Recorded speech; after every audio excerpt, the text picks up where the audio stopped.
Deixa eu ajeitar aqui o cabelinho. Olá pessoal, bem-vindos a mais um Deliberações Filosóficas. Estou aqui novamente com Vinícius Gomes. Seja bem-vindo, Vinícius. Obrigado, Vossa Excelência. É um prazer estar aqui diante de vossa exímia autoridade em argumentar para o seu público. A satisfação é toda minha estar com Vossa Excelência, digníssimo Sensei Vinícius. E hoje, pessoal, nós vamos falar sobre um tema que nós não vamos deixar nossa opinião clara em nenhum momento desse vídeo. Não. A gente não vai dizer qual é o nosso posicionamento. De jeito nenhum. Vamos ser o mais imparcial possível. Muito imparcial. Contra o aborto do Francisco Ratzo. Então nós vamos deliberar hoje aqui sobre a tratativa do aborto, sobre o que é o aborto, quais são as principais defesas, dilemas em cima desse tema, um embate entre filosofia e ciência. Vamos falar um pouco também dos casos, dos dados, dos famigerados dados que tem também no Brasil e tecer aqui algumas deliberações, tanto no campo moral quanto no campo científico a respeito do tema. Vinícius, a palavra é toda sua. Obrigado, Vossa Excelência. Bem, para começar a entender melhor, vamos primeiro para aquele velho conceito de Wikipédia sobre o que é o aborto. O aborto trata-se da interrupção da gravidez, onde o feto ainda não tem a possibilidade de viver fora do útero da mãe. E essa interrupção pode ser tanto voluntária quanto espontânea. Espontânea envolve a questão mais patológica, onde a mãe passa por algum problema de saúde, algum transtorno mesmo corporal, em que ela não consegue mais abrigar o feto, e ele é abortado espontaneamente, ou seja, não entra a decisão aí de abortar ou não. Já o voluntário entra a decisão de abortar ou não. E esse aborto voluntário ele pode se dar de diversas formas, mas o mais comum é o processo cirúrgico. Aí nós vamos agora focar mais nessa parte do aborto voluntário e nos posicionarmos mais. Ok, então é interessante nós notarmos aí o conceito que o Vinícius trouxe, que o aborto espontâneo e o aborto voluntário espontâneo acontece por uma ocasião ininterrupta que a gente não tem como controlar, então não pressupõe uma escolha. Então a escolha, filosoficamente, nos traz o conceito de liberdade, que é a possibilidade de escolher. Então, o aborto espontâneo a gente vai deixar um pouco de lado, porque nesse caso é um acidente, ninguém está no controle do que está por vir dos acidentes. Mas a decisão deliberada a respeito de abortar, vou abortar, é uma questão moral, beleza? Então, antes de mais nada, a gente não quer aqui ofender ou atacar quem já abortou, certo? Ou quem pensa em abortar. A gente vai aqui trabalhar... Quem está passando pelo drama, né, gente? Isso. Quem está passando pelo drama, no dilema de abortar ou não. A gente vai abordar aqui na perspectiva... Abortar não. A gente vai abordar aqui na perspectiva do Francisco Ratzo de que para você tomar uma decisão pressupõe que você está embasado num conjunto de crenças. E essas crenças é que vão influenciar na sua decisão de abortar ou não. Então nós vamos aqui atacar essa ideia que é a favor do aborto, não as pessoas que estão nesse dilema moral, de aborta ou não aborta. Então o nosso diálogo aqui é com os defensores da ideia do aborto e não com quem está passando pelo drama, jamais. Aqui, como o próprio Ratz também disse, quem está passando pelo drama não precisa de filosofia nem de argumentação, precisa de carinho e ser acolhido pela sociedade. Perfeito. E para falar sobre aborto não precisa necessariamente ser mulher, precisa de um cérebro, inteligência e discutir a respeito. Palavras do Francisco Ratz. Ok? Pessoal, vamos aqui entrar no dilema, Primeira coisa é a gente deixar de lado essa ideia de que a ciência tem a resposta para todas as coisas. Muito além do que o campo da ciência tratar do aborto, é também uma discussão filosófica, metafísica e moral a respeito do aborto. Ou seja, a ciência ainda não conseguiu provar a inumanidade do feto. Isto é, então há aí a velha tratativa, o velho dilema, 50% de ser uma vida, de ser pessoa ou não. Então entra aí também no campo da antropologia filosófica. O que é pessoa? E aí nós entramos naquela velha dúvida. Se há 50% de ser uma vida e 50% de não ser uma vida, optar pela opção de não abortar é a mais plausível, porque há também 50% de você estar cometendo um homicídio. Exatamente. Sobre o que o Emanuel está falando aqui, ainda não há um consenso na ciência de quando começa a vida humana. Alguma corrente científica defende que a vida começa a partir da fecundação, do encontro gameta masculino com gameta feminino. Já outra corrente defende que começa a partir da formação de sistema nervoso no feto. Outra corrente vai defender que é a partir da formação do coração, dos pulmões. Então ainda não há um consenso. Mas o que acontece?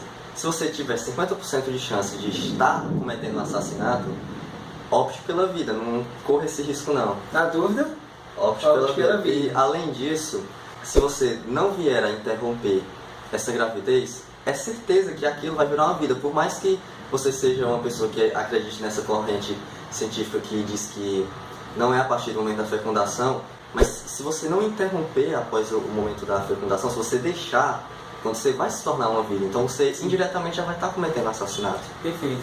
Todos aqueles que nasceram não foram abortados. Aí entra também o que tu disse sobre o que Vossa Excelência disse, me perdoe, sobre não precisa ser mulher para falar sobre o aborto. Porque qual é a questão da corrente feminista mais extrema que... Estou mexendo no vespeiro, foi mal, galera. Mas da corrente mais extrema que diz que só pode falar sobre aborto quem é mulher, quem abriga o feto no corpo. Mas o que acontece é o seguinte, você diz, não é você, homem, que está passando por isso. Mas você também não entende que nessa sua lógica, nessa cadeia argumentativa que você está criando, quem nasceu não poderia falar sobre quem não nasceu. Sim, já que esse argumento de autoridade, você não pode falar sobre determinado assunto, então você também não poderia falar sobre quem não nasceu. Perfeito. Então, só um exercício aqui. Digamos que você tem uma arma e você pega ela, aponta na cabeça de alguém inocente. Se você disparar, tem 50% de chance, né, da arma não funcionar e você não matar essa pessoa, e também 50% de chance de dar certo e você matar a pessoa. Você apertaria o gatilho? Exatamente, você correria esse risco. Fica esse dilema filosófico. Na dúvida, não aperte o gatilho, beleza? Ciência versus filosofia, Vinícius. E aqui é onde entra o que nós estamos tentando fazer. É essa ideia de que a ciência ela não tem a resposta para todas as coisas. E como nós estamos falando de ideias, combatendo ideias em um conjunto de crenças que sustenta quem defende o aborto, sobretudo pautado na ciência, né, no materialismo, no naturalismo, mas é interessante nós notarmos que a questão em relação ao aborto é uma questão metafísica, portanto entra nas decisões morais, ou imoral, né, nesse caso. Exatamente. Então, podemos entender que é uma coisa que vai além da ciência, é exatamente isso que o Hatsu deixa bem claro no seu livro. É uma questão que envolve também toda uma filosofia, todo um pensamento antropológico, tudo aquilo que vai além do mundo natural, que vai para o mundo das ideias, vai para o mundo argumentativo. E uma coisa bem interessante, entrando aqui nesse mundo argumentativo, mundo das ideias, é a questão do peso que uma ideia carrega consigo. Por exemplo, ele vai citar em uma palestra, o Francisco Hatsu, a história dele de que ele era o ferrenho defensor do aborto. Ele era um cara nihilista, devasso, na verdade não se preocupava muito com essas questões mais morais. Aí ele disse que em certo momento da vida dele ele apoiou um casal amigo a cometer um aborto. E por causa dessa ação e por causa do peso que ele carregou de dar esse conselho para seus amigos, uma amizade foi desfeita e o resto da vida desse casal de amigo deles foi comprometida porque a moça passou a carregar a culpa da decisão dela. Ou seja, a partir do momento que você defende uma decisão como essa, você não está apenas carregando o peso da sua própria responsabilidade. Você passa a transmitir essa responsabilidade para outras pessoas que venham a cometer a cometer a atitude baseada na sua ideia. Ou seja, a sua ideia traz um peso maior do que você mesmo, maior do que suas próprias atitudes, um peso que se estende até as atitudes e os pensamentos de outras pessoas.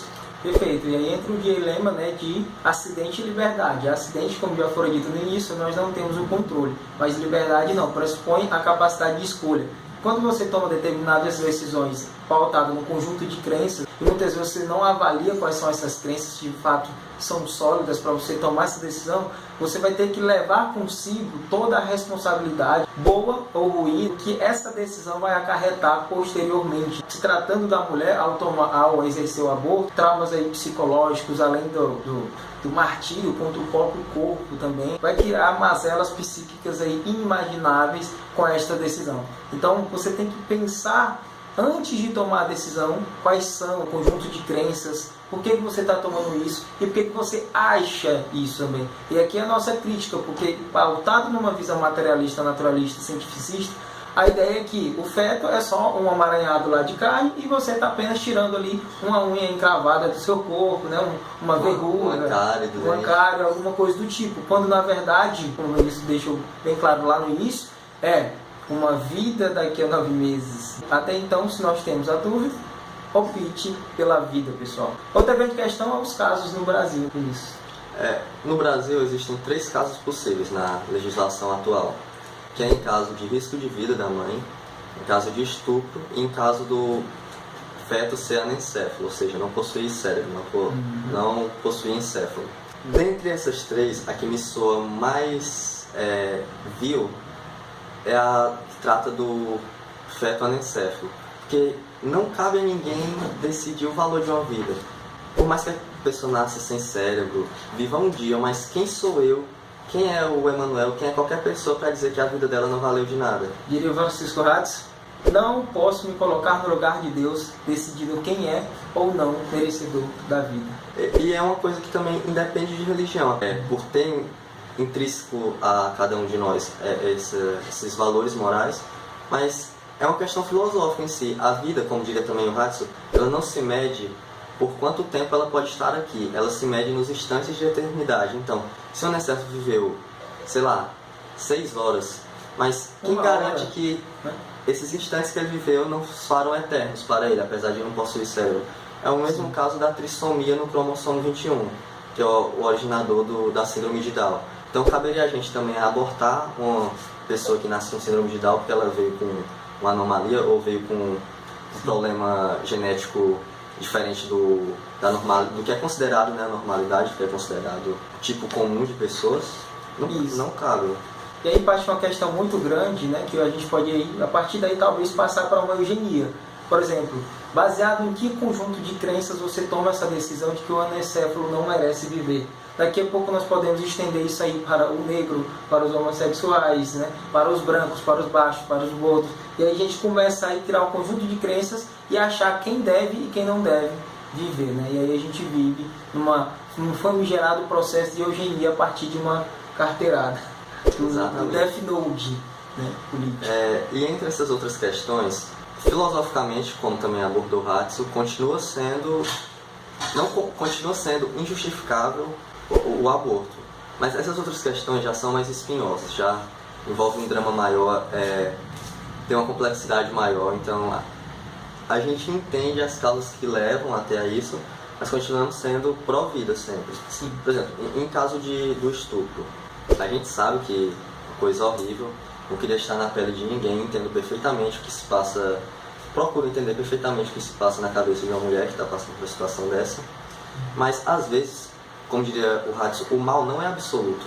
Sim. Às vezes de uma coisa ruim surge uma coisa boa. E uma gravidez poderia acabar restando nisso, porque infelizmente o trauma já está posto. O trauma do estupro é uma coisa que infelizmente cabe punir o estuprador. Sim. E não ao que resultou o estupro.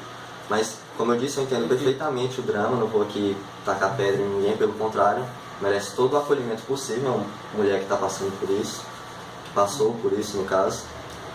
Aí já a questão da risco de vida da mãe, é como a gente disse que não cabe a ninguém valorar qual vida vale mais que a outra. Mas nesse caso também eu entendo que se chegar a um consenso a família de a gente pode tentar de novo depois, não vamos perder você que já é adulto e tal, eu entendo perfeitamente, não é justificável ainda, mas é um caso que você compreende, que não é uma coisa tão assim que a pessoa está abortando por vaidade ou assassinando outra vida por um desejo egoísta. Perfeito. Outra grande questão é a questão dos números, né? De quem defende o argumento a favor do aborto. Pauta-se numa miríade de números. E aqui eu estou com o livro O Mínimo que Você Precisa Saber para Não Ser Idiota. Livro imparcial também. Ficamos imparcial agora. E traz alguns dados em relação ao argumento, né, dos abortistas e o número que eles trazem. Então, olha só.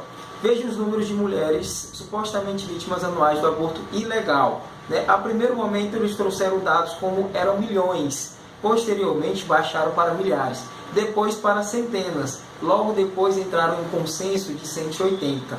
Mas, né, o próprio SUS já admitiu que não passam de 8 ou 9. Né? Então, cria-se essa narrativa de que há milhões de abortos ilegais, mulheres morrendo, né, à torta à direita, quando na verdade o próprio SUS traz os dados que não passam de 8 a 9. Mas o que é que isso se passa? Né? Por que é importante criar essa narrativa? Só uma nota de rodapé aqui, isso em 2010, mas não significa que a situação tenha mudado drasticamente do dia para a noite, porque não faz nenhuma década ainda.